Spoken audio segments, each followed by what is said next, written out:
ഇതാണ് സംഭവം. അടിപൊളിയായിട്ടുണ്ട് കേട്ടോ. ഇതാണ് നമ്മളെ ഇത് ഫുള്ളായിട്ട് കോൺക്രീറ്റിൽ ചെയ്താലേ. അപ്പൊ ഇതിന്റെ ഒരു പ്രത്യേകത ഇതിപ്പോ ആർക്കും തോന്നില്ലല്ലോ ഇങ്ങനത്തെ ഒരു സംഭവം അല്ലേ? നിങ്ങൾക്ക് പെട്ടെന്ന് ഇങ്ങനെ തോന്നിയാണ്. ഇതുപോലെ ചെയ്യുന്നത് ഞാൻ ഇതുവരെ ആരും കണ്ടിട്ടില്ല. ആരെങ്കിലും ഇതുപോലെ ചെയ്യുന്നുണ്ടെങ്കിൽ ഒന്ന് കമന്റ് ചെയ്യാട്ടോ. വീടിന്റെ പ്ലാൻ മൊത്തത്തിൽ വരച്ചത് ഞാനാണ്. പ്ലാൻ വരച്ചത് നീയാണോ? അത് ശരി. ഈ ഒരു വീടിന്റെ ഫുള്ള് വർക്ക് ചെയ്യാനല്ലേ?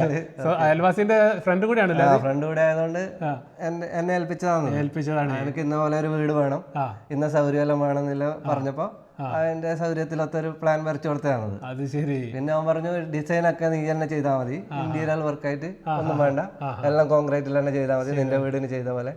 അതുകൊണ്ട് അതേപോലെ എന്റെ വീടിന് ചെയ്തതിനേക്കാളും നല്ല വൃത്തിയിൽ ചെയ്തു കൊടുത്തു. വളരെ ഭംഗിയായിട്ടുണ്ട്, അടിപൊളിയായിട്ടുണ്ട്. ഇത് ശരിക്കും നല്ലൊരു ആർക്കിടെക്ട് ചെയ്യുന്നതിനെ കാട്ടി നല്ല മനോഹരമായിട്ട് ഓരോ കാര്യങ്ങളും ചെയ്തിട്ടുണ്ട്. ഇന്നൊരു പുതിയൊരു ടെക്നിക്കായിട്ടാണ് നമ്മൾ വന്നിട്ടുള്ളത്. അതായത് ഇന്റീരിയർ ചെയ്യാനൊരു എളുപ്പ വഴി അല്ലേ? വിജീഷ എന്റെ കൂടെ ഉള്ളത് വിജീഷാണ്. അപ്പൊ നിങ്ങൾ ഇനി വില കൂടിയ ഇന്റീരിയർ മെറ്റീരിയലിന്റെ പിന്നാലെ പോകേണ്ട ആവശ്യമില്ല. വളരെ ചുരുങ്ങിയ ചെലവിലും ചെയ്യാം. പിന്നെ കേടുവരാതെ എത്ര കാലം വേണമെങ്കിലും കേടുവരാതെ ലൈഫും കിട്ടുന്ന രീതിയിലുള്ള നല്ല അടിപൊളി ഇന്റീരിയർ മെത്തേഡാണ് ഇന്ന് കാണിക്കാൻ പോകുന്നത്. ഞങ്ങളെ പിറകിൽ കാണുന്ന ഈ ഒരു വലിയ വീടുണ്ടല്ലോ, 3500 സ്ക്വയർ ഫീറ്റ് വരുന്ന ഒരു ആഡംബര അടിപൊളി വീടാട്ടോ. ഈ ഒരു വീട്ടിൽ മൊത്തമായിട്ട് വിജീഷിന്റെ ഗംഭീരമായിട്ടുള്ള ഇന്റീരിയർ വർക്കാണ്. അപ്പോൾ ഇന്നത്തെ വീഡിയോയിൽ നമ്മൾ ഈ ഒരു വീടും അതുപോലെ തന്നെ ഇതിലുള്ള സ്പെഷ്യൽ ഇന്റീരിയറാണ് കാണിക്കാൻ പോകുന്നത്. പുതിയൊരു വീഡിയോയിലേക്ക് എല്ലാവർക്കും സ്വാഗതം. വിനീഷിന്റെ അച്ഛനമ്മ, ഈ വീടിന്റെ അച്ഛനമ്മയാണ്. അപ്പോൾ ഞങ്ങൾ ഈ ഒരു ഇന്റീരിയർ ഒന്ന് കാണാൻ വേണ്ടി വന്നതാണ്. അപ്പോൾ ജസ്റ്റ് ഇതൊന്ന് കാണണം കേട്ടോ. ഓക്കെ. ഇത് മുന്നിലെ വാതിൽ എന്ന് പറയുമ്പോൾ തേക്കിന്റെ നല്ലൊരു വാതിലാണ്. ഈ ഒരു വാതിൽ തുറന്ന് ഉള്ളിലേക്ക് കയറട്ടോ. അപ്പം ഇതാണ് സംഭവം. അടിപൊളിയായിട്ടുണ്ട് കേട്ടോ. അതായത് നമ്മൾ പലക അടിക്കുന്ന സമയത്ത് തട്ട് ഈ ഒരു രീതിയിൽ അടിച്ചിട്ട് പലകൊക്കെ വെച്ചിട്ട് കോൺക്രീറ്റ് കൊണ്ട് വാർത്ത് അതിന് ശേഷം പ്ലാസ്റ്റർ ചെയ്ത് റെഡിയാക്കി എടുത്താണ് അല്ലേ? അതായത് ഇത് വളരെ ചെലവ് കുറവാണെന്ന് മാത്രമല്ല ഭയങ്കര സ്ട്രോങ് ആയിരിക്കും, ലൈഫ് കൂടുതലായിരിക്കും. സാധാരണ ഇപ്പോൾ നമ്മൾ ചെയ്യുന്നതെന്ന് പറയുമ്പോൾ ഒന്നുകിൽ ജിപ്സം ബോർഡ് അങ്ങനെയുള്ള എന്തെങ്കിലും ചെയ്തിട്ട് നമ്മൾ കോൺക്രീറ്റിനെ കവർ ചെയ്യുക ചെയ്യുന്നത്. കോൺക്രീറ്റിൽ എന്തെങ്കിലും ലീക്കോ കാര്യങ്ങളോ എന്തെങ്കിലും ഡാമേജ് വന്നാൽ നമ്മൾ അറിയുന്നില്ല. ഈ സീലിംഗ് കേട് വന്ന് പൊളിച്ച് ഒഴിവാക്കേണ്ട അവസ്ഥയാണ് ഇപ്പോൾ വരുന്നത്. അപ്പോൾ ഇതാണ് സമയത്ത് എന്താ വെച്ചാൽ അതിൻ്റെ ഉറപ്പ് നല്ല ഉറപ്പ്, കോൺക്രീറ്റിൻ്റെ ഉറപ്പാണ് വരുന്നത്. ഇത് നല്ല രീതി കുറച്ച് പണി കൂടും, എന്തായാലും വർക്ക് ഒരുപാട് കൂടും അല്ലേ? വർക്ക് കൂടും, ചിലവ് കുറവ്. മെറ്റീരിയൽ ഇതിപ്പോൾ സീലിംഗ് ചെയ്യുന്ന മെറ്റീരിയലൊക്കെ ഒരുപാട് കോസ്റ്റ് അല്ലേ? നല്ല രീതിയിൽ ചെയ്യുകയാണെന്നുണ്ടെങ്കിൽ ഒരുപാട് കോസ്റ്റ് വേണമല്ലോ. ആ ഒരു പണി വേണ്ട, ഒറ്റയടിക്ക് നമ്മളെ സെൻറ്ററിങ് ചെയ്യുന്ന സമയത്ത് തന്നെ ഈ ഒരു ഡിസൈൻ ഉണ്ടാക്കി പിന്നെ പ്ലാസ്റ്റർ ചെയ്ത് എടുക്കേണ്ട പണിയാണ് വരുന്നത്. പിന്നെ വർഷം തോറും പെയിന്റ് കളർ മാറ്റിയിട്ട് ഇതിന്റെ മോഡലും മാറ്റാം. കളർ ഇപ്പൊ ഫുള്ള് വൈറ്റിലാണ് ചെയ്തിട്ടില്ല, ഇനി വേണമെങ്കിൽ വുഡിൽ ചെയ്യാം, വേറെ പെയിന്റ് കളർ ചെയ്യാം. ഇതിപ്പോ പുതിയൊരു വീടായതുകൊണ്ട് ഫുള്ളായിട്ട് വൈറ്റിലാണ് ചെയ്തത്. ഇതിന് ഓരോ കൊല്ലം കൂടുന്തോറും ഇതിന്റെ വേണമെങ്കിൽ 1-2 കൊല്ലം കൂടുന്തോറും ഇതിന്റെ മോഡൽ പുതുക്കിക്കൊണ്ടിരിക്കുക, വേറെ കളറാക്കിക്കൊണ്ട് മാറാം. അപ്പോൾ അതാണ് ഇതിനൊരു പ്രത്യേകത. ഇതിപ്പോൾ നമ്മളിവിടെ വരുന്ന സമയത്ത് തന്നെ ലൈറ്റ് ഒരുപാട് LED ലൈറ്റ് വെച്ചിട്ട് മനോഹരമാക്കി വെച്ചിട്ടുണ്ട്. എന്താ അതിൻ്റെ സംഭവം, സെറ്റ് വീടാണ്. നല്ലൊരു റിച്ച് വീടാണ് അല്ലേ? ഏകദേശം ഒരു 3500 സ്ക്വയർ ഫീറ്റ് വരുന്ന ഏകദേശം 1.5 കോടിയിലേറെ ബഡ്ജറ്റിൽ ചെയ്തിട്ടുള്ള ഒരു വീടാണ്. അപ്പൊ കയറി വരുമ്പോൾ തന്നെ ഇവിടെ ഒരു കോർട്ട്യാർഡ് അല്ലേ? കോർട്ട്യാർഡ് എന്ന് പറയാൻ പറ്റുമോ? പോലുള്ള ഒരു സംഭവമാണ്. അതായത് ഇവിടെ ഒരു ഓപ്പൺ ഏരിയ ആണ്. ഈ ഒരു ഭാഗം മൊത്തമായിട്ട് അവിടെ ഒരു ബാൽക്കണിയാണ് വരുന്നത്. മുകളിൽ ഷീറ്റ് മറ്റേ ഗ്ലാസ് വെച്ചിട്ടുണ്ട് അല്ലേ? ഗ്ലാസ് വെച്ചിട്ട് നല്ല വെയിലും വെളിച്ചൊക്കെ വരണം. വീടിന്റെ ഉള്ളിൽ നല്ല വെളിച്ചാണ് വരുന്നത്, ഇരുട്ടുണ്ടാവില്ല എന്നുള്ളതാണ്. അപ്പോൾ നല്ലൊരു ഭംഗിയുള്ള ഒരുപാട് വിശേഷങ്ങൾ, ഒരുപാട് പ്രത്യേകതകളുള്ള ഒരു വീടാണ് കേട്ടോ. നമുക്ക് ഈ ഒരു വീടിന്റെ ഓരോ കാര്യങ്ങളും നമുക്ക് ഈ ഒരു വീഡിയോയിലൂടെ കാണാം. ഈ ഒരു വീടിന്റെ ഡൈനിങ് ഏരിയ ആണ് നേരെ ഇവിടെ ഒരു പൂജാ റൂമാണ് വരുന്നത് അല്ലേ? ഇത് പൂജാ റൂം, നല്ല മരത്തിൽ ചെയ്തിട്ടുള്ള നല്ലൊരു പൂജാ റൂം. എത്ര ബെഡ്റൂം ഈ വീട്ടില്? മൊത്തം 4 ബെഡ്റൂം. ഇപ്പൊ എവിടെ വെച്ചാല് കാസർഗോഡ് ജില്ലയിലാണ് കേട്ടോ. കാസർഗോഡ് ജില്ലയിൽ നീലേശ്വരം എന്ന് പറഞ്ഞ സ്ഥലത്താണ്. വിജീഷിന്റെ വീടിന്റെ തൊട്ടടുത്താണ്, ഇതിന്റെ തൊട്ടടുത്താണ് വിജീഷിന്റെ വീട്. നിന്റെ വീട്ടിൽ ആദ്യം ഇത് ചെയ്തിട്ടുണ്ടായിരുന്നു അല്ലേ? അപ്പൊ ഒരു എത്ര വർഷം മുന്നേ? വീട് 3 വർഷം മുന്നേ ചെയ്തതാണ്. അപ്പൊ അത് കണ്ടിട്ടാണ് ഇവര് ഈ വീട്ടിലും. ഇതിന്റെ ഓണർ എൻ്റെ ഒരു ഫ്രണ്ടാണ്. അവൻ പറഞ്ഞു നിന്റെ വീട്ടിൽ ചെയ്ത പോലെ തന്നെ ചെയ്യണം, എനിക്ക് ഇന്റീരിയർ ആയിട്ടൊന്നും വേണ്ട, കോൺക്രീറ്റ് ചെയ്താൽ മതി തന്നെ. അപ്പൊ അടിപൊളിയാക്കി കൊടുത്തു, നല്ല രസമായിട്ടുണ്ട്. ഒരു കുറ്റത്തിൽ പറയാനില്ല, കറക്റ്റ് ആയിട്ട്. ഇതിപ്പോ പുട്ടിയൊക്കെ ലെവലാക്കിയല്ലേ? പുട്ടിയിട്ട് ലെവലാക്കിയതാണ്. അപ്പൊ ഇതിന്റെ ഡിസൈൻ ഒക്കെ ആരാ തീരുമാനിക്കുന്നത്? നിങ്ങളെ അല്ല, ഞാൻ തന്നെ തീരുമാനിച്ചിട്ട് ചെയ്താണ്. ഇനിയിപ്പോ ആർക്കിടെക്ട് പറയുന്ന ഡിസൈനിൽ നമുക്ക് ചെയ്ത് കൊടുത്തത് ചെയ്ത് കൊടുക്കാം. ചെയ്യുന്ന ഏത് ഡിസൈൻ വേണമെങ്കിലും കോൺക്രീറ്റ് ചെയ്യാൻ പറ്റും. അപ്പൊ ഈ ഒരു മോഡൽ നമുക്ക് വേറെ ചെയ്ത് കൊടുക്കാനുള്ള ഒരു പരിപാടി ഉണ്ട് അല്ലേ? പരിപാടി ആർക്ക് വേണമെങ്കിലും ബന്ധപ്പെടല്ലേ? നമ്മളെ ഈ ഒരു കാസർഗോഡ് ഭാഗത്ത് എവിടെ വേണമെങ്കിലും കണ്ണൂർ വരെ ചെയ്ത് കൊടുക്കാം. അതിനപ്പുറം വേണമെങ്കിൽ ഡിസൈൻ മാത്രം ചെയ്ത് കൊടുക്കാം, അത്രേ ഉള്ളൂ. എങ്ങനെ ഈ ഒരു റൂം തന്നാൽ ആ ഡിസൈൻ മാത്രം ചെയ്ത് കൊടുത്തിട്ട് വരാം. കോൺക്രീറ്റ് പിന്നെ അതായത് ഈ തട്ടടിക്കുന്ന അവര് തട്ടടിച്ചതിന് ശേഷം നിങ്ങൾ ഇതിന്റെ ഡിസൈൻ അവിടെ ചെയ്ത് കൊടുക്കാൻ പറ്റും. അങ്ങനെയൊക്കെ ചെയ്യാം. അപ്പൊ ഇവിടെ എടുത്തൊക്കെ ആണെങ്കിൽ ഫുൾ വർക്ക് ചെയ്ത് കൊടുക്കാം. ഫുൾ വർക്ക് ചെയ്തിട്ട് ഇതിന്റെ പ്ലാസ്റ്റർ ചെയ്തിട്ട് ഡിസൈൻ പെയിന്റ് വരെ ഒക്കെ ചെയ്ത് കൊടുക്കാം. അടിപൊളി, സൂപ്പർ. സ്റ്റെയർ എല്ലാം കോൺക്രീറ്റ്. ഈ സ്റ്റെയർ ഒക്കെ നിങ്ങളെ വർക്കാ? Concrete work. ഈ ഒരു സ്റ്റെയർ ഒരു സ്പെഷ്യൽ സ്റ്റെയർ ആട്ടോ. അതായത് നമ്മളെന്താ പറയാ, ചെറുകോണി അങ്ങനെയൊക്കെ പറയണ. ഇതില് ഒട്ടിച്ചിട്ടുള്ള ഇത് എന്താ സംഭവം? എല്ലാം വുഡിൽ ചെയ്താണ്, ചെറിയ പീസ് അല്ലേ?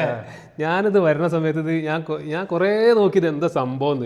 അതായത് ഇത് ചെറിയ വുഡ് ഉണ്ടല്ലോ, ചെറിയ വുഡിന്റെ പീസുകൾ ഞാൻ അടുക്കി ഒട്ടിച്ച് വെച്ചാലേ കോൺക്രീറ്റ് ചെയ്തതിനു ശേഷം കോൺക്രീറ്റ് കഴിഞ്ഞതിന് ശേഷം ടൈൽ ഒട്ടിക്കുന്നതിന് പകരം വുഡ് ഒട്ടിച്ച് ചെറിയ പീസ് വുഡ് ഒട്ടിച്ച്. ചെലവും കുറയല്ലോ, കൂടുതലാണ്. ഈ ഒരു ഏരിയ ഒക്കെ വളരെ ഇഷ്ടപ്പെട്ടിട്ടോ. അതായത് ഒന്നാമത്തെ കാര്യം, ഈ ഒരു ബുദ്ധൻ ചെറുതായിട്ട് ഇങ്ങനെ ഒരു സൗണ്ട് ഉണ്ടാക്കുന്നുണ്ട് കേട്ടോ. ചെറിയൊരു സൗണ്ട് വരേണ്ട ഒരു തല ആട്ടുന്നുണ്ട്. അതേപോലെ തന്നെ ഈ ഒരു സംഭവം എന്താ പറയുക, അത് കലാപരമായിട്ട് ചെയ്ത എന്താ സംഭവം എന്ന് പറയുന്നത്, ഇത് ഇലക്ട്രിക് DB ഇല്ലേ, ആ ഒരു DB വരുന്ന സ്ഥലമാണിത്. അപ്പോൾ ഇതുപോലെ ഒരു പിക്ചറൊക്കെ വന്ന സമയത്ത് അതൊരു ചെറിയൊരു കലാസൃഷ്ടിയായി മാറി. ചെറിയ കലാസൃഷ്ടിയല്ല, നല്ല വലിയൊരു കലാസൃഷ്ടിയായി മാറി. ഇതൊക്കെ വരച്ചതാണ്. അതേപോലെ തന്നെ ഇവിടെ ഒരു പിക്ചർ മുകളിൽ വന്നിട്ടുണ്ട്. അതേപോലെ തന്നെ ഇവിടെ ഒരു ഹാൻഡ് വാഷ് ഏരിയ നല്ല രീതിയിൽ ചെയ്തിട്ടുണ്ട്, നല്ല ഡിസൈൻ ചെയ്തിട്ട്. പിന്നെ ഈ ഡൈനിങ് ടേബിളിൻ്റെ ഒരു വർക്ക് ഉണ്ടല്ലോ, ഹെവി വർക്കാട്ടോ. അതിന് നല്ല അടിപൊളി ഒരു രാജകീയ ലുക്ക് നൽകുന്നതിൻ്റെ ചെയറാണെങ്കിലും ഇതിൻ്റെ ടേബിളിൻ്റെ ലെഗാണെന്നുണ്ടെങ്കിലൊക്കെ അടിപൊളി വർക്കാണ്. അതൊക്കെ നല്ല ഭംഗിയിൽ തന്നെ ചെയ്തിട്ടുണ്ട്. അതേപോലെ തന്നെ ഈ ഒരു ഓപ്പൺ കിച്ചൻ്റെ എൻട്രിയിൽ കൊടുത്തിട്ടുള്ള ഈ ഒരു ഹാങ്ങിങ് ലൈറ്റ്, പിന്നെ അതേപോലെ തന്നെ ഈ ഒരു ഇൻറ്റീരിയൽ വർക്കുകൾ എല്ലാം അടിപൊളി, ഒന്നിനൊന്ന് മെച്ചമെന്ന് പറയാം. അതുമാത്രമല്ല, ഈ ഒരു വീടിൻ്റെ ഒരു പ്രത്യേകത എന്ന് പറയുമ്പോൾ വിശാലമായ ഏരിയ ആണ്. ഇതിൻ്റെ തീം എന്ന് പറയുമ്പോൾ ഒരു വൈറ്റ് തീമാണ്. ഇതേപോലെ ബോർഡറും കാര്യങ്ങളൊക്കെ വെച്ച ഒരു ബുദ്ധനും, ഇതാണ് ഈ ഒരു വീടിൻ്റെ തീം. അപ്പോൾ വിജീഷിനൊന്ന് പരിചയപ്പെടുത്തുകയാണെന്നുണ്ടെങ്കിൽ, മുന്നേ നമ്മളൊരു വീഡിയോ ചെയ്തിട്ടുണ്ടായിരുന്നു നമ്മുടെ നീലേശ്വരത്ത് തന്നെ ഒരു കുളത്തിൻ്റെ 1 ലക്ഷത്തിലേറെ കല്ലുകൊണ്ട് ഒറ്റയ്ക്ക് ചെയ്തിട്ടുള്ളത്. അത് വിജീഷിൻ്റെ ഏട്ടനാണ് ബിനീഷ്. പുതുതായിട്ട് എന്തെങ്കിലും കണ്ടെത്തുക, അങ്ങനെ പുതുമ കണ്ടെത്തുന്ന പുതുതായിട്ട് ഓരോന്ന് ചെയ്യുന്ന ആളുകളെ നമ്മളെ തേടി വരാറുണ്ട്. അപ്പോൾ നമ്മൾ ഈ ഒരു വീട്ടിലേക്ക് കയറി വരുമ്പോൾ തന്നെ ഈ ഒരു പൂജാ റൂമാണ് കാണുന്നത്. നല്ല ഒരു പൂജാ മുറി ഇവിടെ സെറ്റ് ചെയ്തിട്ടുണ്ട്. നല്ല വലിയൊരു ഓപ്പൺ കിച്ചണാണ് വരുന്നത്. എല്ലാവിധ സ്റ്റോറേജ് ഏരിയകളും നല്ല രീതിയിൽ തന്നെ വർക്ക് ചെയ്തിട്ടുള്ള ഒരു കിച്ചൺ നമുക്കിവിടെ കാണാൻ പറ്റും. ഇത് പ്ലെയിൻ ആയിട്ടുള്ള ഒരു സീലിംഗ് ആണ് കിച്ചണിൽ. ഈ ഒരു സ്റ്റിക്കർ വർക്ക് ഇവിടെ ചെയ്തിട്ട് ചെറിയൊരു ബോർഡറൊക്കെ വെച്ച് ഒരു ലക്ഷറി ഫീല് കിട്ടാൻ ഇത് സഹായകമായിട്ടുണ്ട് കേട്ടോ. ഒരു ബുദ്ധൻ്റെ പ്രതിമ ഇവിടെ വരുന്നുണ്ട്. അപ്പോൾ നമുക്ക് ഇതിൻ്റെ മാസ്റ്റർ ബെഡ്റൂമിലേക്ക് ഒന്ന് കയറാം. ഇതാണ് മാസ്റ്റർ ബെഡ്റൂം. ഇതിൻ്റെ ഡോറൊക്കെ തേക്കിലാണ് ചെയ്തിട്ടുള്ളത്. ഇവിടെയുള്ള വിൻഡോ ഡോറൊക്കെ തേക്കിലാട്ടോ ചെയ്തിട്ടുള്ളത്. എല്ലാ വിൻഡോ തേക്കിലാണ് ചെയ്തിട്ടുള്ളത്. അപ്പോൾ അത്യാവശ്യം നല്ല സൗകര്യമുള്ളൊരു ബെഡ്റൂമാണ്. അപ്പോൾ ഇതിൻ്റെ ഒരു പ്രത്യേകത ആയിട്ടുള്ളത്, ഈ ഒരു തീം ഇവിടെ ബെഡ്റൂമിലും, ഒരു വൈറ്റ് തീം ബെഡ്റൂമിലും ചെയ്തിട്ടുണ്ട്, ഈ ഒരു സ്റ്റിക്കർ വർക്കും. അതേപോലെ തന്നെ ഒരു പ്രത്യേകത ആയിട്ടുള്ളത് ഈ ഒരു സീലിംഗ് ആണ്. സീലിങ്ങിലെ ഇൻറ്റീരിയൽ വർക്ക് നമ്മളെ കോൺക്രീറ്റ് സിമെൻറ്റിൽ ചെയ്തിട്ടുള്ള വർക്ക്, ഒരു സിമ്പിളായിട്ടുള്ള വർക്കാണ്. ഫുള്ള് LED ഒക്കെ വെച്ചിട്ട് രാത്രി നല്ല കളർഫുൾ ആയിരിക്കില്ല അവിടെ. അപ്പോൾ ഈ ഒരു റൂമിൽ ഈ ഒരു ഡിസൈൻ ആണെന്നുണ്ടെങ്കിൽ അടുത്ത റൂമിൽ വേറെ ഡിസൈനാണ്. ഒരുപാട് ഡിസൈൻ, ഏത് ഡിസൈൻ വേണമെങ്കിലും ചെയ്യാൻ പറ്റും, എങ്ങനെ വേണമെങ്കിലും ചെയ്യാൻ പറ്റും എന്നുള്ളതാണ് ഇതിൻ്റെ ഒരു പ്രത്യേകത. അതേപോലെ തന്നെ ഇതിൻ്റെ വിൻഡോയിലൊക്കെ ഇതേപോലെ പാനൽ ചെയ്ത് അടിപൊളിയാക്കിയിട്ടുണ്ട്. സ്വിച്ച് ബോർഡൊക്കെ വെച്ചത് ഈ ഒരു പാനലുമിലായതുകൊണ്ട് ഇത് ചളി പിടിക്കുന്ന ചുമര് ചളി പിടിക്കുന്ന പ്രശ്നങ്ങളൊന്നും വരുന്നില്ല. ഇതുപോലെ തന്നെ ഇന്റീരിയൽ വർക്ക് ഉണ്ട്. അപ്പോൾ ഗ്ലാസ് ആട്ടോ, ടഫൻ ഗ്ലാസ് ആണ് ഈ ഒരു സ്റ്റെയറിൻ്റെ കൈവരി വെച്ചിട്ടുള്ളത്. ഇവിടെ ഒരു ബേ വിൻഡോ, നമ്മളൊരു സ്റ്റെയറിലെ ലാൻഡിങ്ങിൽ എത്തുന്ന സമയത്ത് ഇവിടെ ഒരു ബേ വിൻഡോ വലിയ രീതിയിൽ, ഇത് ഫുള്ളായിട്ട് ഗ്ലാസ് ആണ് അല്ലേ? Full glass. കർട്ടൻ ഇവിടെ തന്നെ ഇങ്ങനെ നീക്കാൻ പറ്റും കേട്ടോ. ഓക്കെ, നല്ല വെയിലാണ്. അപ്പോൾ നമ്മൾ മുകളിലെത്തിയിട്ട് മുകളിലെ ബാൽക്കണി എന്ന് പറയുമ്പോൾ ഇതാണ് അല്ലേ, അടിപൊളി സെറ്റ്. അപ്പോൾ ഇവിടെ 2 ബെഡ്റൂമാണ് വരുന്നത്. അത് കിഡ്സിൻ്റെ ബെഡ്റൂം, ഇത് മാസ്റ്റർ ബെഡ്റൂമാണ്. അപ്പോൾ ഇവരെ ഫാമിലി ഫോട്ടോ ഒക്കെ ഇവിടെ വെച്ചിട്ടുണ്ട്, ഇങ്ങനെ ഡിസ്പ്ലേ ചെയ്തിട്ടുണ്ട് കേട്ടോ. അടിപൊളി ഫോട്ടോ വെക്കാൻ പറ്റിയ നല്ലൊരു സ്പേസ് അല്ലേ. ഇത് നമുക്ക് താഴെ തന്നെ കാണാൻ പറ്റും ഈ ഒരു ഏരിയ. ഇതാ ഈ ലൈറ്റൊക്കെ രാത്രി നല്ല ഭംഗിയായി മാറും അല്ലേ, രാത്രിയാകുമ്പോൾ. ബെഡ്റൂമിൻ്റെ ഒരു വിശേഷങ്ങൾ കാണാം. അടിപൊളി, നല്ല സൗകര്യത്തിലുള്ള വലിയൊരു ബെഡ്റൂമാണ്. അപ്പോൾ ഇവിടെ നമ്മളെ വിജീഷിൻ്റെ വർക്ക് ഈ രീതിയിലാണ്. ഇതാണ് ഇതിൻ്റെ ഡിസൈൻ, സീലിങ്ങിലെ നമ്മളെ ഇൻറ്റീരിയൽ ഡിസൈന് അടിപൊളിയായിട്ടുണ്ട് കേട്ടോ.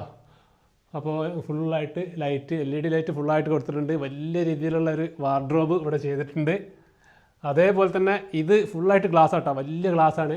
ഈ ഒരു കർട്ടൻ നീക്കി കഴിഞ്ഞാലുണ്ടല്ലോ അടിപൊളി. ഇതൊരു ബാൽക്കണിയാണ് വരുന്നത്. അപ്പോൾ ഈ ഡോറ് തുറക്കാൻ പറ്റുമോ ചോദിച്ചാൽ? ഇത് ടഫൻ ഗ്ലാസ് ആണ് കേട്ടോ.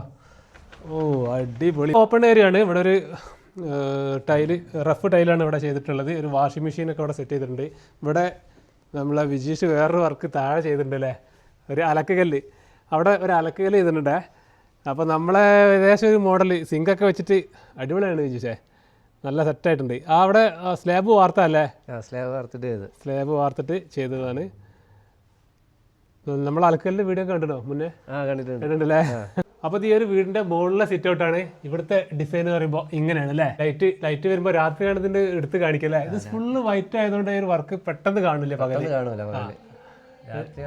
ഇതിലിപ്പോ നമുക്ക് വുഡ് പെയിന്റ് ഒക്കെ അടിച്ചു കഴിഞ്ഞാൽ മരത്തിന്റെ ഒരു ലുക്ക് കിട്ടും അല്ലേ? ലുക്ക് കിട്ടും. നിന്റെ വീട്ടിൽ അങ്ങനെ ചെയ്തല്ലേ? മരത്തിന്റെ ലുക്കാണ് ചെയ്തത്. ഒരു ക്രിസ്മസ് ട്രീ ഇവിടെ വെച്ചിട്ടുണ്ട്. ഇവിടെ ഒരു വലിയൊരു സ്പേസ് കണ്ടിട്ട്, ഒരു ബാൽക്കണി ആയിട്ട് അത്യാവശ്യം വലിയൊരു സ്പേസ് കണ്ടിട്ട്. നമ്മളെ മാസ്റ്റർ ബെഡ്റൂം ഇപ്പുറത്താണ് വരുന്നത്. അപ്പോൾ ഇവിടെയൊക്കെ നല്ല അത്യാവശ്യം വിശാലമായ ഏരിയ ആണ് ഈ ഒരു വീട്ടിൽ മൊത്തമായിട്ടുള്ളത്. ബെഡ്റൂം ആയാലും ഹാളായാലും സിറ്റ് ഔട്ട്, ലിവിങ്, ബാൽക്കണി ഒക്കെ നല്ല വിശാലമായ ഏരിയ ആണ് വരുന്നത്. നല്ല എന്താ പറയുക, സ്പേഷ്യസ് ആയിട്ടുള്ള ഏരിയകളാണ് മൊത്തമായിട്ട് വരുന്നത്. നല്ല കളർഫുൾ ആട്ടോ. കിഡ്സിൻ്റെ റൂം ആയതുകൊണ്ട് നല്ല കളർഫുൾ ആയിട്ട് ചെയ്തിട്ടുണ്ട്. ഇതിൻ്റെ ഇൻറ്റീരിയൽ ഡിസൈൻ ഈ ഒരു രീതിയിലാണ് വരുന്നത്. അപ്പോൾ ഇതിൻ്റെ വിൻഡോ ഒക്കെ ഇതൊക്കെ ഗ്ലാസ് ആണ് കേട്ടോ, പ്ലെയിൻ ഗ്ലാസ് ആണ് വരുന്നത്. അപ്പുറത്ത് വലിയ ഗ്ലാസ് വരുന്നുണ്ട് അല്ലേ. ഇതിൻ്റെ കർട്ടനൊക്കെ കണ്ടില്ലാരും, ഇത് നല്ല കളർഫുള്ളാണ്. ഇവിടെ വലിയ ഗ്ലാസ് ആണ്, നമുക്ക് മൊത്തമായിട്ട് വീട് മുഴുവനായിട്ട് കാണാൻ പറ്റും. പിന്നെ ഇതാ ഇവിടെ ഇതിൻ്റെ വാർഡ്രോപ്പ് അതേപോലെ തന്നെ ഫുള്ളായിട്ട് ചെയ്തിട്ടുണ്ട്, വലുതായിട്ട് തന്നെ ചെയ്തിട്ടുണ്ട്. അടിപൊളി വിശാലമായിട്ടുള്ള വലിയൊരു റൂം തന്നെയാണ് കിഡ്സിനും ഉള്ളത്.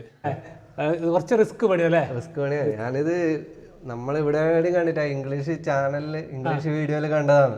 അതിൽ നോക്കിയിട്ട് ഇത് അടിക്കുന്നൊന്നുമില്ല, ഈ സ്റ്റെപ്പ് കണ്ടിന്, പിന്നെ എന്റേതായ അളവാക്കിയിട്ട് ചെയ്തതാണ്. ഇതിപ്പോ ഒരു ബീം മൊത്തം ഒരു സെന്ററിൽ ഒരു ബീം വരും, പിന്നെ സ്റ്റെപ്പ് ഇങ്ങനെ സെപ്പറേറ്റ് ആയിട്ട് സ്റ്റെപ്പ് ഈ ഒരു ബീമിലാണ് നിൽക്കുന്നത്. അതായത് ഇവിടുന്ന് കിട്ട ഒരു 3 ഇഞ്ച് ഉള്ളോട്ട് വരെ കയറിയിട്ടുണ്ട് അല്ലേ? ബാക്കിയാകുമ്പോ നമ്മൾ സാധാരണ സ്റ്റെപ്പ് ആണെങ്കിൽ ഒരു 10 ഇഞ്ചേ കിട്ടും. ഇതാകുമ്പോ ഒരടിയിലധികം സ്റ്റെപ്പ് തന്നെ കിട്ടും. ഒരടി സ്റ്റെപ്പ് ഉണ്ട്, ഇവിടുന്ന് കിട്ടും 10 ഇഞ്ച് ഉണ്ടാവും. ഇങ്ങോട്ട് കുറച്ച് ഉള്ളോട്ട് കയറ്റി വെച്ചോണ്ട് തന്നെ കുറച്ചും കൂടി കാണാൻ ഭംഗിയല്ലേ. ഫേസേ വേണ്ടും, പക്ഷെ സ്റ്റെപ്പ് ഒരടിയിലധികം കൊടുത്ത് വീതി കൊടുത്ത്, കാരണം കാണാൻ ഒരു ഭംഗിക്ക് വേണ്ടിട്ട്. ഇവിടെ ഒരു LED കൊടുക്കാനുള്ള ഒരു സ്പേസും കിട്ടി. അത് ഉള്ളിൽ പോയി. അതിന്റെ പ്ലാൻ അടക്കം നീ തന്നെയാണ് ചെയ്തത് അല്ലേ? പക്ഷെ ഇത് വരുന്നൊന്നും മനസ്സിലാകുന്നില്ല, ഇത് ഇന്റീരിയർ ആണെന്ന് തോന്നുന്നില്ല. ഇത് കോൺക്രീറ്റിൽ ചെയ്തെന്ന് പറഞ്ഞാൽ മാത്രമേ മനസ്സിലാവുള്ളൂ. അതിന് കോൺക്രീറ്റ് ചെയ്യുമ്പോൾ ഉണ്ടാവുന്ന ഒരു മെച്ചം എന്താ വെച്ചാൽ ഇത് കേട് വരില്ല എന്നുള്ളതാണ്. ലൈഫ് ഉണ്ടാവും, എത്ര കാലം വേണം നിൽക്കും, കോൺക്രീറ്റ് നിൽക്കുന്ന കാലം വരെ നിൽക്കും. പിന്നെ രണ്ടാമത്തെ ഒരു ഗുണം എന്താ വെച്ചാൽ ചെലവും കുറയും. അവനവൻ നിൽക്കുന്ന മേഖല ഏതാ? അപ്പൊ സെൻട്രിങ്ങിന്റെ ആ ഒരു മേഖലയിലാണല്ലോ നിൽക്കുന്നത്. അപ്പൊ അത് എങ്ങനെ എത്രത്തോളം ഇമ്പ്രൂവ് ചെയ്യാൻ പറ്റും, ഓരോ തൊഴിൽ മേഖലയിൽ നിൽക്കുന്ന ആളുകളും അത് ആ ഒരു തൊഴിൽ എത്രത്തോളം ഇമ്പ്രൂവ് ചെയ്യാൻ പറ്റും എന്നുള്ള കാര്യങ്ങളൊക്കെ ചെയ്യുന്നത് വളരെ നല്ലൊരു കാര്യമായിട്ടാണ്. അപ്പോൾ ഈ ഒരു വർക്ക് കണ്ടതിൽ എനിക്ക് വളരെ സന്തോഷമായി. ഈ ഒരു വർക്ക് ഈ നമ്മുടെ ചാനലിലൂടെ കാണിക്കാൻ കഴിഞ്ഞാലും വളരെ സന്തോഷമുണ്ട്. അപ്പോൾ ഇനി നമുക്ക് വീണ്ടും കാണാം. അടുത്തൊരു വീഡിയോയിൽ വീണ്ടും കാണാം. Okay, by.